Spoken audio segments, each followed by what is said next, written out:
Ese es el tema del día. Bueno, recientemente hubo en la ciudad de Bogotá una audiencia pública para el presente y futuro de las políticas públicas de las personas con discapacidad. Tenemos acá en cabina a una persona que estuvo en el evento y llevó una ponencia para tal fin. Con nosotros se encuentra el destacado psicólogo Ketlin McDaniel. Muy buenos días, Ketlin. Muy buenos días, Martín. Muy buenos días, Mini, por la invitación a este programa maravilloso que es el bastión de la opinión independiente en el departamento de La Guaira. Tenemos conocimiento que en su casa siempre hay sintonía total en este programa, ¿no? Yo creo que mi mamá es su más fiel oyente. Así debe estar escuchando. Debe estar escuchando. Sí. Ketlin, cuéntanos cómo llegaste tú a ese evento y de qué hablaste, cuál fue tu ponencia. La invitación se dio gracias a la invitación de la senadora Aida Bella, senadora que tiene al departamento de La Guajira en su corazón, en un evento público que se realizó, si la memoria no me falla, en el mes de septiembre en Sintra Carbón. Tuve la oportunidad en ese evento de hablar de discapacidad. Ella me escuchó y me dijo, ¿quieres ir a Bogotá a hablar de discapacidad en el Congreso de la República? Y dije, claro, bueno, vamos. Y me dijo, bueno, yo te mandaré unas indicaciones y ella nos vemos en Bogotá. El evento era a finales de octubre, pero con el tema de los diálogos regionales se atrasó y se realizó el 18 de noviembre de este año en Bogotá, de la Comisión 4, Congreso de la República. Bueno, entonces ya sabemos cómo llegaste hasta allá. Sí. Ahora cuéntanos en qué consistió la ponencia que llevaste. Bueno, a mí particularmente me dieron la oportunidad de escoger el tema en el cual me sintiera mejor y en el cual quisiera llevar como una voz desde el departamento de La Guajira, y escogí el tema de la educación inclusiva. Este es un tema que está bastante rezagado, si bien hay mucha jurisprudencia y mucha normatividad al respecto. Son muchos los retos que existen en ese tema y sobre todo muchas falencias en orden de la política pública nacional en materia de educación, sobre todo cuando hablamos de educación para personas neurodiversas, personas con algún tipo de discapacidad cognitiva, que aún hay muchos rectores que ponen problemas para incluir o admitir a niños y niñas con discapacidad, y es un tema bastante delicado. El mismo. También el tema de la capacidad instalada dentro de las instituciones educativas en materia de accesibilidad, ya permiten hacer rampas, ayudas visuales, también traductores de lenguaje de señas, que son muy pocas las instituciones educativas que tienen intérpretes de lenguaje de señas. Eso también es un reto grande al que hay que trabajarle, no solo en el departamento de La Guajira, sino también a nivel nacional. Bueno, en eso de la educación inclusiva, eso yo pienso que es algo que apenas se está arañando, Ketlin. Sí. O sea, porque, por ejemplo, las personas con movilidad restringida, como es tu caso, Sí. en muchas instituciones no hay rampa de acceso ni siquiera para entrar. Entonces, eso, como dicen por ahí, pica y se extiende realmente, ¿no? Así es. ¿Sí?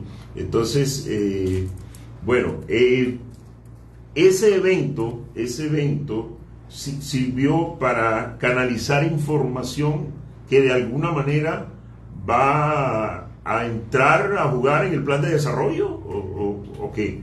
Porque a ver, entendemos que el proyecto, digamos, del pacto histórico en lo educativo es una cosa donde va a haber mucha inversión en instalaciones escolares. Es más, se pretende pasar a la jornada única. Eso significa construir nuevas instituciones, etcétera, etcétera. Se supone que al escuchar toda esa solicitud, que es un clamor de la gente con discapacidad, esto debe irse a incluir en las nuevas instituciones educativas que se construyan en el país. Yo pienso que esa es la filosofía en sí de esa audiencia pública. ¿Qué otros puntos se tocaron allí en ese evento que me parece muy importantísimo, entre otras cosas? Bueno, allí se tocaron muchos temas, se hicieron denuncias también, casos muy entremecedores.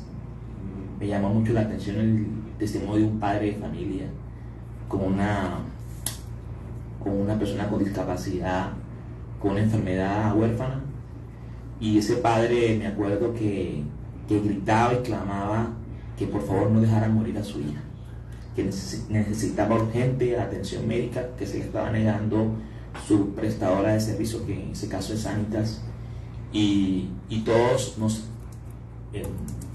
lloramos, o sea, todos, yo nos arrugó el corazón, incluyendo a la senadora Aida, que públicamente dijo que iba a tomar acciones en ese caso. Pero no solamente es un símbolo, porque claro, menos que en Colombia hay miles de casos como el de ese señor y esa joven con discapacidad. También se tocó el tema de la empleabilidad de personas con discapacidad, se tocó el tema de la salud para personas con discapacidad, la movilidad, o sea, todos los aspectos relacionados con la inclusión de personas con discapacidad en todos los ámbitos de la vida pública se incluyeron en esa audiencia pública. Pero bueno, para hablar un poquito de mí, yo vengo del mundo juvenil, yo fui activista juvenil por más de 20 años, y si algo me quedó... Perdóname, Ketlin, perdona que te haga esta pregunta así en público y en la audiencia. ¿Tu problema de movilidad es congénito? No, polio. Poliomielitis.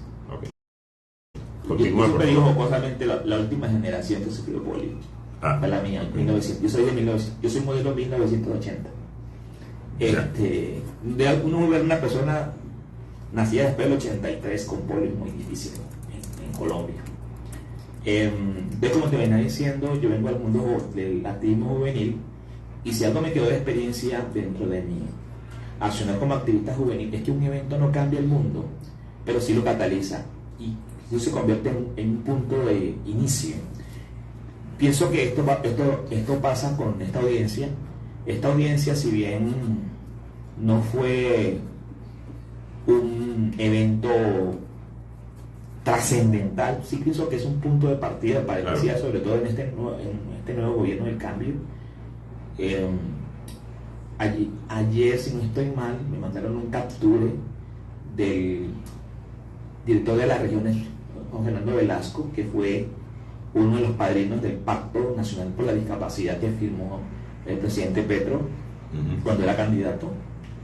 Y la idea es que este Pacto Nacional de Discapacidad se haga parte del Plan Nacional de Desarrollo. Pero hace falta una discusión mucho más amplia en este aspecto, y ayer el jefe de las regiones, el doctor Velasco, anunciaba que se iba a hacer un foro en Bogotá para ampliar mucho más el debate de la discapacidad, y de paso tener una conversación con la vicepresidenta de la República, la doctora Francia Márquez Mina, que en este momento es la responsable principal del tema de discapacidad en Colombia, porque está dentro del Ministerio de la Equidad. La alta consejería de la discapacidad hace parte de la vicepresidencia, e incluso ahora con la nueva institucionalidad, con la nueva arquitectura institucional del Ministerio de la Igualdad, se piensa que la discapacidad tendrá un viceministerio. Interesante eso. Sí, eso. Interesante. Bueno, en el país si hablamos de equidad, si hablamos de inclusión, hay que tener muy pendiente, pero muy presente, digamos, los problemas, las barreras que enfrentan, digamos, las personas con discapacidad. Bueno, tú has tenido la oportunidad de hacer una vida feliz, digamos así, por decirlo de alguna manera. Eres un profesional más o menos exitoso, sí. Yo te considero un intelectual con quien puede uno sostener, digamos, una conversación sobre la democracia, las libertades, etcétera, etcétera. Pero llama la atención de cómo el mismo sistema educativo tiende a apartar más bien a los jóvenes que tienen problemas de discapacidad. ¿Cómo fue tu experiencia con el bullying a través de todos tus procesos educativos que lograste terminar psicología sin ningún problema? ¿Tú eres bachiller de qué colegio? De Lidio Reginaldo Aficiones. Sí. ¿Cómo fueron esos días, Ketlin? Yo tengo una anécdota muy simpática. No quise personalizar mi discurso en la audiencia, yo lo iba a contar. Y es que cuando yo estudié en la UNAD, primero la sede quedaba, no sé si tú te acuerdas, tú eres egresado de la UNAD. Claro. En la calle, aquí en la calle Ancha primero. Uh-huh. No sé si te tocó como una sur. No. A mí me tocaba aquí en la calle Ancha y dábamos clases en la Universidad de La Guajira.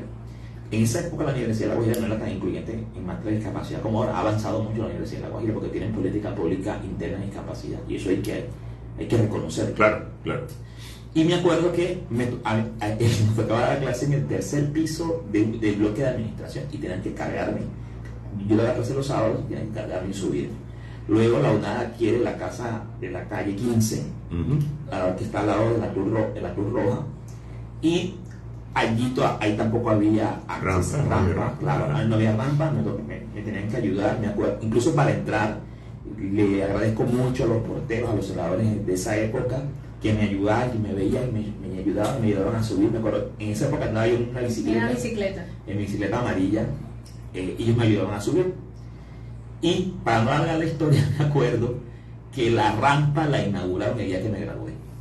Qué bueno. El día que me gradué yo dije, bueno, ya los compañeros que vengan después de mí ya van a aprovechar, pero ahí me tocó fuerte para poder acceder a la universidad, porque no había rampa en esa época. Y a veces hay micro obstáculos, por ejemplo, este edificio tiene una rampa de la calle hay un pequeño escalón que ya a uno como persona con discapacidad como que lo limita, porque incluso dicen que la discapacidad per se no existe. Cuando yo elimino la barrera, mi discapacidad desaparece, entre comillas.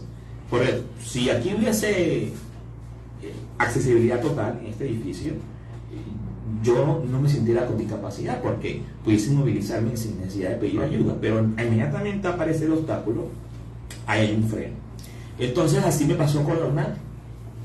Y si bien, porque eso incluso también lo dije en mi discurso, hay importantes avances, aún hay mucho que trabajarle, sobre todo aquí en Riohacha. Me llama la atención cuando voy a votar, porque ahorita mismo no tengo la oportunidad de ir a todos los colegios, pero cuando uno sabe que uno vota en los colegios, por ejemplo, yo tuve que cambiar mi sitio de votación, porque siempre cuando iba a votar era un lío para entrar y para salir.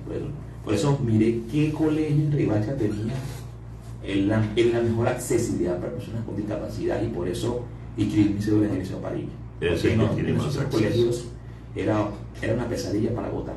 Sobre todo porque uno entra por aquí y sale por aquí. Y el problema sí, es un libro. Sí, es un libro. En el caso de los docentes, ¿hay docentes con discapacidad? Yo no conozco. No se conocen. No, yo no conozco. Tal vez lo haya como hay varios tipos de discapacidad. Está la visual, está la auditiva, está la cognitivo-conductual, está la múltiple, está la visual. No sé si dentro de ese espectro haya personas, pero que yo conozca no hay personas, no hay docentes con discapacidad. Yo no los conozco, no sé si hay. Bueno, Ketlin. En Riohacha. En Riohacha, exactamente. En este universo pequeño que tenemos acá. Okay. Hay un problema, tú que eres psicólogo, hay un problema de que las personas con discapacidad tienden ellos mismos a sentirse rechazados por el medio y a meterse dentro de sí mismo, ¿sí? Y no tener esa mente abierta, liberada como tú la tienes, que tú pues superas barreras, pero generalmente se da en muchos casos que es la misma familia que hay veces aparta un poco a las personas con discapacidad y lo inutilizan. ¿Cuál sería la no sé si el término muy fuerte que utilice de no hacer útil a una persona porque tiene algún tipo de discapacidad, pero hay veces la misma familia que lo esconde, que lo aparta y no lo deja hacer, ¿Cuál sería tu recomendación pues para esa familia? Bueno, o sea, lo que hizo mi mamá. Mi mamá me crió como si no tuviera discapacidad. Exactamente. Yo hacía lo mismo que mis hermanos, me leñaban igual que mis hermanos. O sea, todo. O sea, yo nunca, incluso yo no me sentía con discapacidad cuando era niño. No me sentía con discapacidad porque yo me sentía igual que mis hermanos. Y eso me dio mucha autoestima. ¿ya? En sí, el problema es de autoestima. Y nunca me limité, nunca. ¿Por qué? Porque como me sentí una persona común, bueno, es normal porque nadie es normal, en mi opinión, me sentí una persona común, yo desarrollaba mis actividades, iba acá, iba allá, y nunca tuve problemas de autoestima. Incluso también, en esa época, ¿sabes? No había tan arraigado ese tema del bullying. A mí nunca me hicieron bullying en el colegio, nunca sufrí de bullying, nunca. Entonces también me ayudó, ¿ya? Pero sí sé que hay niños, por ejemplo, cuando tienen discapacidad visual, cuando tienen algún tipo de limitación, por ejemplo, que son cojos, que siempre, el cojo, que no sé qué, y nunca me dijeron inválido, que es una palabra horrible, que gracias a Dios ya se ha ido eliminando del vocabulario de la gente. Nunca me dijeron ni inválido, ni manco, ni cojo, me decían mi nombre Ketlin. Y de pronto yo, más adelante, como por recuerdo, ya, bien, llévenme el padrino. Entonces me decían padrino por aquí, padrino por allá, pero nunca me pusieron ni apodo, ni inválido, ni el cojo, ni el manco, ¿no? Siempre me llamaron por mi nombre, Ketlin. Nunca me pusieron, nunca me etiquetaron. Y eso me frustra estado. Y sobre todo, que siempre, desde muy niño, fui muy inquieto cuando la televisión en Colombia era buena. Me acuerdo que yo tenía la oportunidad de ver unos programas que daban en la escuela de la tarde, que era la televisión educativa y cultural, de Intravisión, en esa época. Sí. Y ahí enseñaban a leer, enseñaban música, y yo me veía todos esos programas, a mí me ayudó mucho. Y leía mucho también. Como había mucho tiempo libre en esa época, no había ni Netflix, no había ni tabla, no había nada de eso. Entonces uno tenía que buscar en qué invertir el tiempo. Y me acuerdo que algunos niños jugaban boliche, otros jugaban trompo. Yo leía. Mi tiempo libre me ayudó mucho. Bueno, y ese nivel de lectura te llevó, digamos, a ser de alguna manera un líder estudiantil, a participar en las luchas, sí, a tener claro, digamos, el concepto de democracia, de libertad, etcétera, etcétera. Otro de los puntos que me gustaría tocar en ese orden, ya que yo sé que tú eres un apasionado de esos temas, sí, mirando un poco nuestra historia lamentable de barbarie, pues el último siglo, diría yo, o tal vez un poco más, ha sido una violencia permanente en el país. Sí.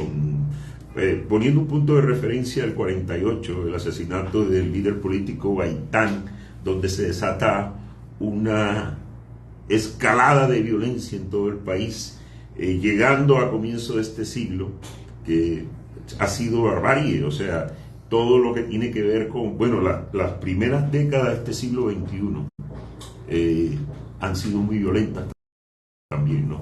¿Sí? Con la cuestión de la guerra interna del país, con las políticas estatales de conteo de cadáveres de las fuerzas militares, etcétera, etcétera. Eso es barbarie y bueno, muchos muertos, muchos cadáveres, o sea, las mismas políticas estatales con fuerzas paraestatales, que aquí se dieron cosas increíbles, o sea, como jugar fútbol con la cabeza de un ser humano, cosas así lamentables que son pues propias de barbarie. Y estamos a portas, estamos viendo ese statu quo que traíamos, cómo se está resquebrajando con una nueva dirección. Entonces yo quería como que situarnos en ese punto histórico de este inicio de la tercera década del siglo XXI, donde podemos decir que hay un cambio, ya se palpa que hay un cambio de la forma de manejar las cosas del Estado. O sea, ¿cuál es tu opinión al concepto?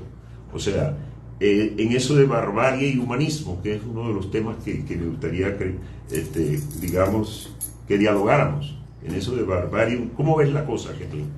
No hay peor cosa que le pueda pasar a una sociedad cuando se normalizan lo barbárico. Lo barbárico. En Europa, cuando muere una persona, sobre todo en los países nórdicos, es un escándalo. Una sola persona que muere, una. Allá mueren 2 niños de nutrición y eso es un escándalo. No, se muere un niño de nutrición y el presidente debe renunciar. Sí, así. No, murió un niño, sí. Nos desnaturalizamos. Sí, señor. Incluso yo tengo una crítica muy constructiva a lo que si algún funcionario público, que sé que este programa lo escucha bastante gente. Sobre todo muchos funcionarios públicos. Sí, yo invito a los funcionarios públicos que se hagan una transfusión, que saquen, porque a veces creo que los servidores públicos no tienen sangre, tienen mercurio en las venas, porque alguien que tenga sangre en las venas debe ser empático, y la empatía es ponerse en el lugar del otro. En ese orden de ideas, a Colombia se le perdió la empatía, no solamente a La Guajira, a Colombia se le perdió la empatía. Entonces, como tú decías, había mucha guerra, sobre todo en el campo, porque el conflicto se vivió en el campo, en lo rural, ahí fue que se vivió el conflicto. Las grandes ciudades no vivieron tan conflicto. De pronto en la época del narcotráfico, cuando hubo el narcoterrorismo, en la época de Pablo Escobar, donde movieron los carros bomba y todo eso, una que otra bombita en la ciudad, pero la guerra en la guerra siguió en el campo, sí, en la zona rural, y ahí se generó ese desplazamiento terrible, gente que tuvo que dejar todo. Yo tengo la oportunidad de trabajar en una IPS y trato víctimas de la violencia. Lo primero que le pregunto es: ¿y tú qué dejaste cuando te desplazaste? No, doctor, lo dejé todo, me fui con la ropa puesta. Es una tragedia. Así le tocó a millones de colombianos. No, es una. Incluso yo invito a la gente a leer el informe de la Comisión de la Verdad. Allí hay varios testimonios de eso. Algunos. Sí. Habrán millones. Y la barbarie en Colombia se naturalizó, todavía está naturalizada, sobre todo por los sectores de la derecha, porque también la convirtieron en un negocio, ¿sabes? Ese es el problema. Cuando se convierte la guerra en un negocio, y el conflicto se vuelve como una excusa para perpetuar ciertos modelos políticos. Un ejemplo: mucha gente no se pensaba al uribismo sin FARC. La FARC desaparece y el uribismo pierde ese gran motor electoral que era la guerra, las FARC como el cucu del país, como el enemigo interno. Eso con Santos, fíjate, Santos logró eso, y por eso para mí ese Nobel fue muy merecido, porque parar 11.000 fusiles, claro, entre otras cosas, que nosotros vimos las armas que le entregaron a la ONU. Eso significa una cosa trascendental para Colombia. Pero fíjate, yo también hago parte de Red de Paz. Yo soy redepacino. Y una vez en un evento en Bogotá, hablando de eso, del diálogo, estuve en un evento, en un foro del cuarto punto de los diálogos de paz, en esa época de la FARC. Y hay compañeros de paz decían: ¿paz cuál paz? Y yo ¿qué decisión? No, porque hay muchos actores. Entonces la paz quedó como incompleta. O sea, desmovilizamos un actor, pero falta otro actor, que es el ELN. Pero antes de que continúe y vayas a seguir hablando lo que voy a decir, se desmovilizó un actor, pero el Estado no ocupó esos espacios donde estaba ese actor. Supuesto, entonces llegaron otros bandidos. No, es que ¿sí? La clave para que se desarrolle la paz es implementar el acuerdo. Si no se implementa el acuerdo, no vamos a lograr nada, porque es que el acuerdo también ataca las causas del conflicto. Por ejemplo, el tema de la tierra. El tema de la tierra sin un programa de restitución de tierra, sin una reforma rural, es imposible que en Colombia haya paz. Empezando por eso. Incluso lo dice Gustavo Petro, nuestro presidente, las grandes apuestas y los grandes acuerdos de reconciliación se dieron a partir de reformas agrarias. Por ejemplo, en Corea del Sur, Estados Unidos también. En Estados Unidos no hay latifundista, para la gente que quiere, no. Eso, una persona sea dueña de 40.000, exacto, que una persona sea dueña de un territorio del tamaño de una ciudad, eso son un poco los países de son los países feudales. Claro. Pero en los países democráticos modernos, eso de los terratenientes, la tierra es para producir alimentos, no tanto, y para distribuirla nadie puede tener. Incluso hay un límite en número de hectáreas, y no una cosa como que yo pueda tener, y sobre todo porque el latifundista va desplazando en su afán de, como ve en la tierra un punto de acumulación de riqueza, que eso ya no existe, porque la tierra, si no se produce, la tierra es productiva. Correcto. Entonces la tierra per se se convierte como en un afán de acumulación. Entonces el terrateniente, en afán de ir extendiendo su territorio, va desplazando a las comunidades o a los campesinos que están alrededor de la tierra. Entonces Por eso también vemos que el latifundismo es una causa puntual de desplazamiento. Incluso ahora está el tema de los tenedores de buena fe. Y a mí me da risa ese término, porque no creo que alguien que haya comprado una tierra en X lugar crea de que esa tierra haya sido obtenida de buena fe. Eso hay desplazamiento, hay producto de violencia armada. Incluso en Hidroituango está hecho sobre esa base. Uy. Desplazaron muchísima gente para construir esa represa. Es un escándalo. Sí. Ketlin, ¿Sabes cuando... que hay un lugar en Colombia que todo el mundo visita, que es el Peñón, donde en Antioquia también fueron desplazadas muchas personas e incluso murieron algunas personas porque cuando soltaron ese embalse y se inundó, porque eso es una inundación que se presenta allí, debajo de eso hay una ciudad, hay un pueblo. Y también de pronto hoy es bonito porque es un centro de visitas, es turístico, pero tal vez si nos vamos al trasfondo de la historia, ya cuando sabemos que estamos visitando donde hay gente muerta, gente desplazada, ya la historia es completamente diferente. Ketlin, es que la barbarie no es únicamente con los asesinatos, sino con la misma naturaleza. Sí, claro. O sea, por ejemplo, para no ir tan lejos, lo que ha ocurrido acá en La Guajira con esas tierras fértiles, 69.000 hectáreas entregadas al extractivismo y ese ecocidio que se llama. Ecocidio, sí. En esa que era la mayor fuente hídrica del país, con esa cantidad de arroyos y 26 kilómetros del río Ranchería, y lo que ha pasado, y en la condición en que está La Guajira, La Guajira no se desarrolla en torno a lo humano, sino ganancia para las multinacionales, destrucción de bosques, etcétera, etcétera. Eso también es parte de la barbarie, definitivamente. O sea, cuando tú no organizas la vida, o sea, cuando no es la vida la que está en el centro, digamos, del desarrollo y de todo, es barbarie, ¿sí? Así es. Entonces, pero hay un elemento que juega crucial determinación en esto, y es los medios de comunicación. Los medios de comunicación son los que idiotizan a la gente, y en un momento determinado esas matrices mediáticas permiten que la gente acepte el desastre y la barbarie, así sin más allá. O sea, los colombianos estaban, por ejemplo, por lo que tú señalabas ahorita, idiotizados con el miedo a la FARC, por ejemplo, y tú escuchabas a gente común y corriente que ahora sí podemos ir a la finca porque se declaró la guerra a la FARC, no sé qué cosa, y era la FARC, y movilización en contra de la FARC.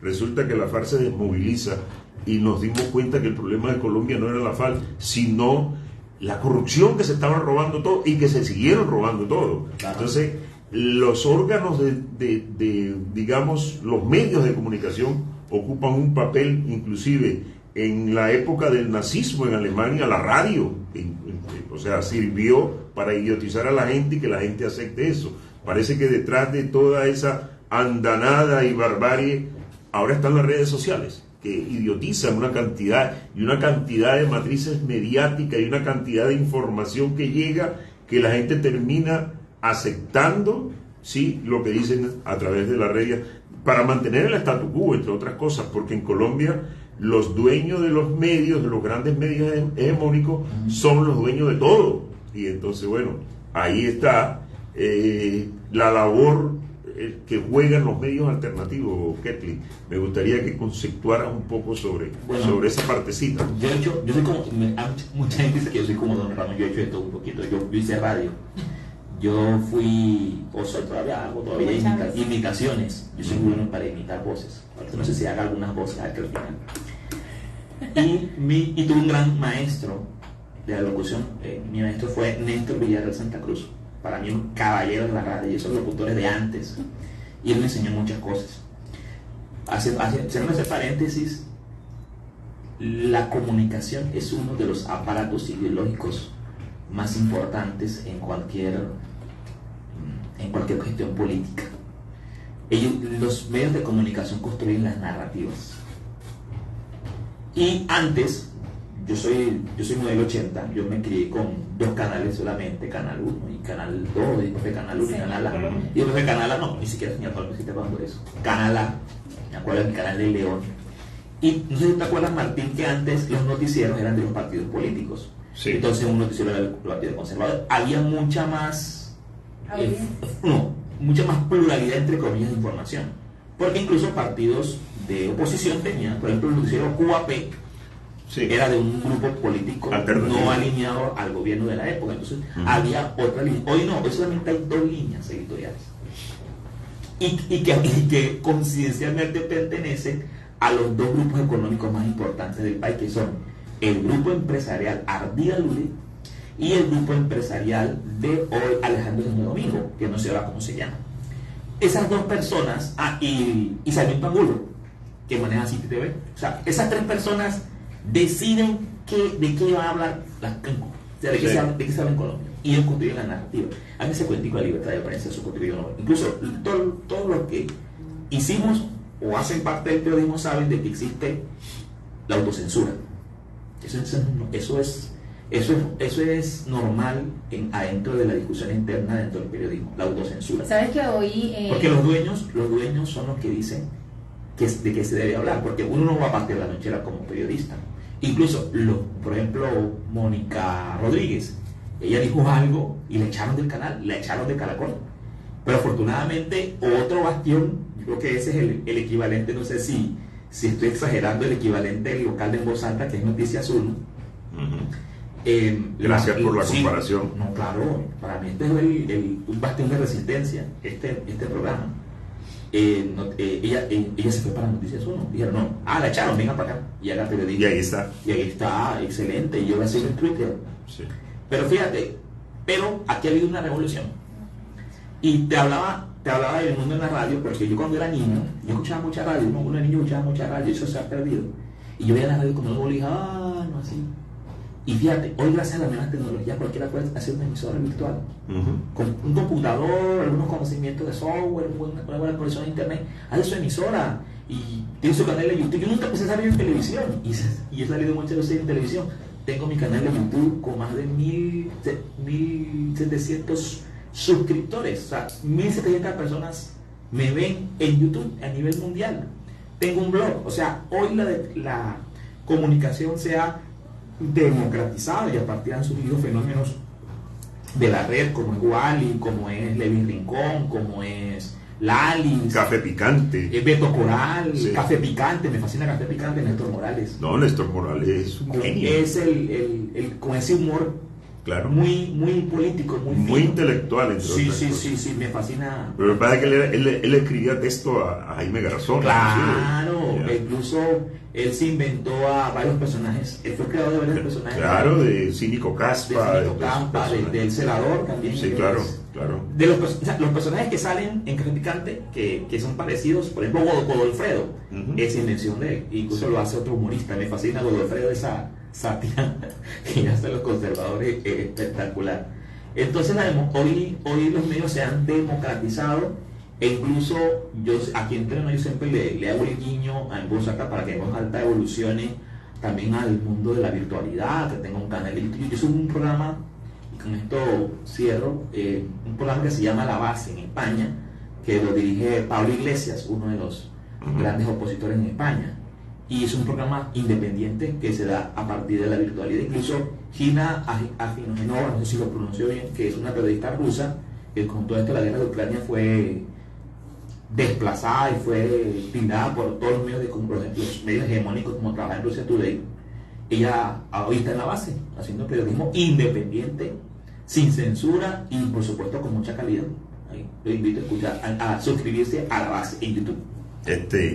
Yo voy a hacer un contraste con lo siguiente, quedamos como que ¿cómo es posible que en estas elecciones pasadas presidenciales el presidente actual que ganó le haya ganado por un estrecho margen a un personaje tan primario, o sea, por decirlo de alguna manera, con esa postura xenófoba, misógina, machista y raterile, porque es un corrupto. Sin embargo, hubo todo una matriz mediática y un acompañamiento de los medios, y porque entre otras cosas era defender el statu quo y una serie de privilegios. Pero ¿cómo es posible que gente con ciertos conocimientos intelectuales terminaran siguiendo a ese personaje y votando? Pero es una cosa, o sea, yo todavía no puedo aceptar que haya, inclusive aquí mismo en Riohacha y en La Guajira, hay algunos personajes que se pusieron la camiseta a apoyar a ese candidato. O sea, un tipo tan escaso, tan primario, racista, xenófobo, que dijo que cogía la Constitución y se limpiaba el trasero. O sea, cosas así. ¿Cómo es posible? O sea, un insulto a las libertades y a la democracia. Sin embargo, compitió y pudo ser nuestro presidente. Lo que pasa es que hoy el marketing político, que es una ciencia, yo diría que hasta pesa al último, porque el marketing político es el arte de engañar a la gente o hacerte parecer un candidato lo que no es. Por eso yo estudio mucho en marketing político en ese sentido. Y el marketing político nos pintó a un Rodolfo Hernández bastante simpático. Primero, porque incluso yo fui simpatizante de Rodolfo. Cuando era alcalde de Bucaramanga. Sí. Pero el discurso de Rodolfo era bastante simplista y populista. La gente critica a Petro que es populista, no, el populista era Rodolfo. Un populista de derecha, entonces, yo diría que ni de derecha, porque Rodolfo se movía en todos los aspectos, en todos los espectros políticos. Pero era admirador de Adolfo Hitler. No, eso fue después. Por Dios. Lo que pasa es que Rodolfo después, ojo, yo digo cuando fue alcalde de Medellín, de Bucaramanga, perdón, porque el Rodolfo que vimos como candidato presidencial era un Rodolfo más agresivo, mostró su verdadero yo, porque la gente Momentico. Y no mostró agresividad cuando era alcalde y le pegó una cachetada a un concejal. No, pues. Pero fíjate, para que tú veas cómo es el marketing político. ¿Tú sabías que eso lo catapultó? Nadie conocía a Rodolfo Hernández. A Rodolfo Hernández lo conocieron cuando a partir del bofetón. Incluso yo le pedí, ese concejal se llama, se me escapa el nombre, porque tiene un canal en YouTube. Yo le pedí perdón a ese señor. Porque en algún momento todos miramos a Rodolfo, pero no miramos al concejal. Y el concejal fue una víctima, porque le pegaron. Y él fue a hablar de un tema, porque Rodolfo decía, no, fue una trampa, me metieron una trampa, me grabaron. No lo grabaron. Él fue a solicitar, hablar sobre un contrato que había en Bucaramanga. John Claro se llama el concejal, John Claro. Y John Claro, todo el mundo lo miró, todo el mundo, Rodolfo, y lo entrevistaban, a Rodolfo lo entrevistaban, y a John Claro nadie lo entrevistó. Entonces, fíjate, eso digo que ese es marketing político. El marketing político le dio la vuelta a una escena donde la verdadera víctima era John Claro y no Rodolfo. Y fíjate que él le dio la vuelta y se hizo famoso, porque a partir de eso lo entrevistó One Piece, lo entrevistaron los medios, pero yo claro, en nadie lo entrevistó, que era la víctima. Y fíjate cómo le dieron la vuelta a eso. Entonces los medios de comunicación te construyen narrativas, y una narrativa que me dieron era que Rodolfo era un antipolítico, era un Donald Trump, por eso muy parecido, un Donald Trump santanderiano, para ponerle en un término más coloquial, un Donald Trump santanderiano. Y a la gente le gusta eso. Ahora, aquí hay un factor, Martín, y yo creo que tú eres consciente de eso como psicólogo y como intelectual, igualmente, y es que hace falta mucha lectura en Colombia. La gente no lee. La gente no lee. Entonces, como no leen, incluso la gente en Colombia tiene uno de los niveles per cápita más bajos en lectura de libros. Sí. La gente se lee, creo que un libro al año. Uno. Y los países desarrollados 10, 8, 9 libros. Así es. Entonces tenemos un nivel. Incluso yo hablaba con una amiga y le decía, tú eres intelectual. ¿Qué es? Pero tú eres el intelectual. No, tú eres intelectual, te falta leer más. Y dije, comienza por filosofía, hay que leer mucha filosofía. Y tenemos que leer mucho más porque la lectura te abre la mente. Y sobre todo que hay mucho de dónde escoger. Entonces yo invitaría a los oyentes y a las oyentes a leer y a tener empatía. La empatía es el valor universal. Y fíjate, y concluyo con esto mi intervención. como te decía, yo a veces creo que los funcionarios públicos no tienen sangre, sino que tienen mercurio en las venas, porque los funcionarios públicos, los servidores públicos, ven niños en la calle, ven pobreza. Por ejemplo, en mi sector de discapacidad, ven como personas con discapacidad, pero a mí se me arruga el corazón cuando veo a una madre con un niño con discapacidad que nadie le ayuda, y yo digo, bueno, pero yo quisiera pedir como un superpoder para ayudar a esa gente, y veo que como que a nadie le importa, como que no hay empatía. Yo digo, ¿será que los funcionarios no tienen sangre en la vena? O por ejemplo, como ver la ciudad descuidada y nadie dice nada, o el departamento pasan cosas y tampoco nadie dice nada. Aquí hace falta más empatía, y tenemos que dejar de mirar esto como un duelo político de qué grupo gana. No, eso no es el debate es la gente. Tenemos que mirar a la gente. Son los derechos humanos. Claro, porque es que en últimas las decisiones, por ejemplo, yo no tengo ni idea quién maneja el discapacidad a nivel departamental. Incluso ya que la conozca, le haré su debate. Pero lo que esa persona decide me afecta a mí como persona con discapacidad. O lo que deja de hacer, o la decisión política que toma, me afecta a mí directamente. Y afecta a un gran número de personas o que tienen un familiar con discapacidad o que sufren una discapacidad en primera persona. Entonces mira todo el impacto, porque a veces nosotros pensamos que la democracia solamente es ir a votar y es un cheque en blanco que yo le doy a política para que haga lo que haga la gana, con mi vida, con mis impuestos, con el dinero público, y no le hacemos control político. Entonces vienen otros 4 años después a rellenarnos de mentiras y vuelve y empieza el ciclo. Entonces yo creo que eso ahora, así como hicimos en lo nacional, y eso no está perdona, así como hicimos con Colombia, que dimos el paso a elegir a Gustavo Petro, yo creo que también es hora de hacerlo en el local. A ver, entonces, resumiendo, estamos en una época de cambio, barbarie, humanismo, o un cambio de época. Yo diría que las dos. Estamos en una transición, porque también estamos al borde de la extinción. El cambio climático es una realidad, y eso es y hay que dirigir nuestras acciones políticas y ciudadanas en eso. Y digo ciudadanas porque de nosotros también está disminuyendo la huella de carbono a nivel mundial, usar menos el cargo, tratar de contaminar más, usar plástico de un solo uso, etcétera. No podemos hacer la diferencia como personas. Es pensar en el ser humano. Sí, el humanismo sobre todo. El humanismo y el naturalismo, las dos. Humanismo, bueno, lo que pasa es que cuando tú hablas de humanismo, hablas de naturalismo. Es que las ciencias sociales y las ciencias, digamos, naturales. Sí. El hombre está en ambas. Sí, claro. Sí, entonces. Claro, pertenece al reino animal. Exactamente. Entonces, cuando tú hablas de naturalismo, hablas del humanismo también. Sí. Entonces, de eso se trata, de eliminar la barbarie y fortalecer nosotros por acá teníamos un tema, el tema de un tema bastante importante que era sobre la bandera azul, pero creo que eso lo podemos tratar. Me tiene preocupado eso, porque sí, estuve leyendo los requisitos. No nos alcanza el tiempo. Estuve leyendo los requisitos y hay unos que son, como dicen, imperativo. Ese imperativo significa que tienes que tenerlo, o de no te damos esa dignidad. Sí, sin embargo, hay algunos y no. Por ejemplo, la rampa, nosotros hablamos de la rampa, hablando de discapacidad. Ahí está la rampa. Creo que los que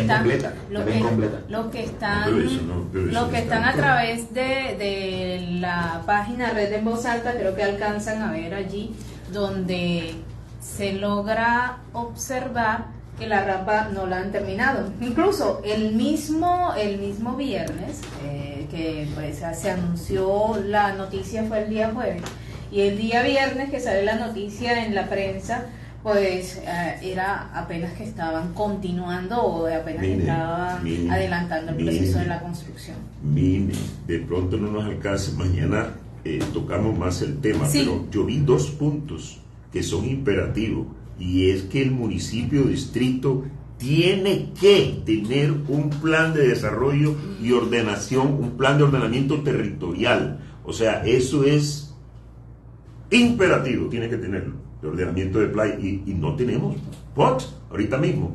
Lo otro, tienen que tener baños y duchas con acceso a personas con discapacidad incluso, así lo dicen los puntos requisitos de la bandera y azul. estamos hablando de baños. Y estamos hablando de que la certificación es desde Interclub hasta el Banco de la República, es decir, Entre nuestro los dos paisaje. Entre los dos espolones que se encuentran frente al edificio Las Delicias y el edificio Arimaca. Ahí Como no hay para baños. que las personas que no Ahí saben... ni hay se ubiquen. duchas, No ni hay hay- agua potable. No hay duchas y Bueno. el agua potable el agua dulce de que hablan que son agua para ducharse, es agua para sacarse el agua de Bueno, y ahí la lo- única agua que yo conozco es la que venden los señores en las cavas, venden a Bueno. 500 pesos la bolsita, uno compra 3 bolsitas, se las echa encima y ese es lo único que... Mire, pero hay un punto más complicado todavía.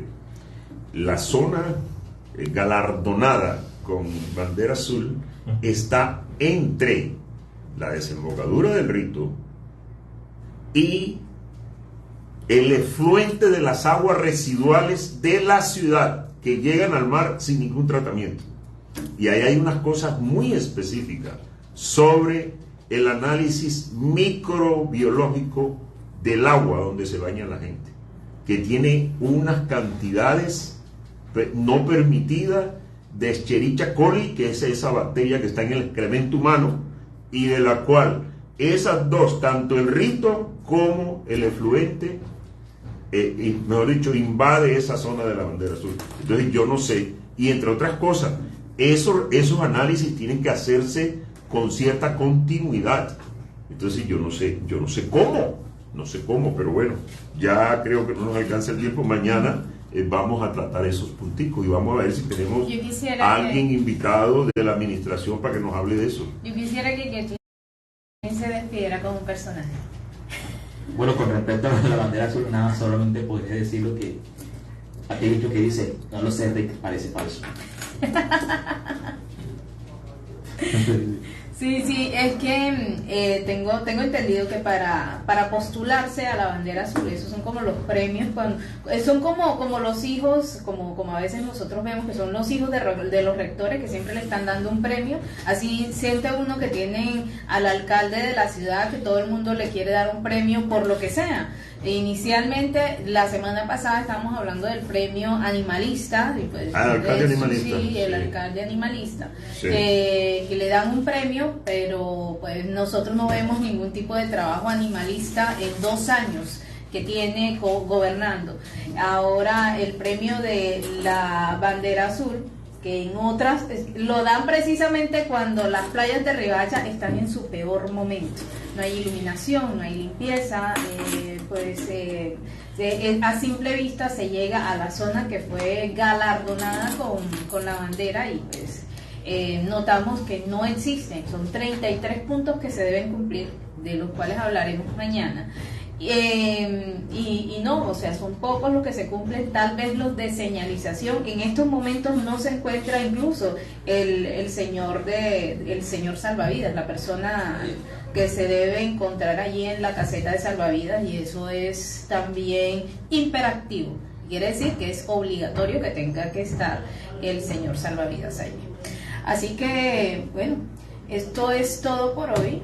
Los esperamos mañana a partir de las 9 de la mañana por 107.3 de Guajira Estéreo y a través de nuestra página de Facebook Red de Voz Alta. Chao, chao.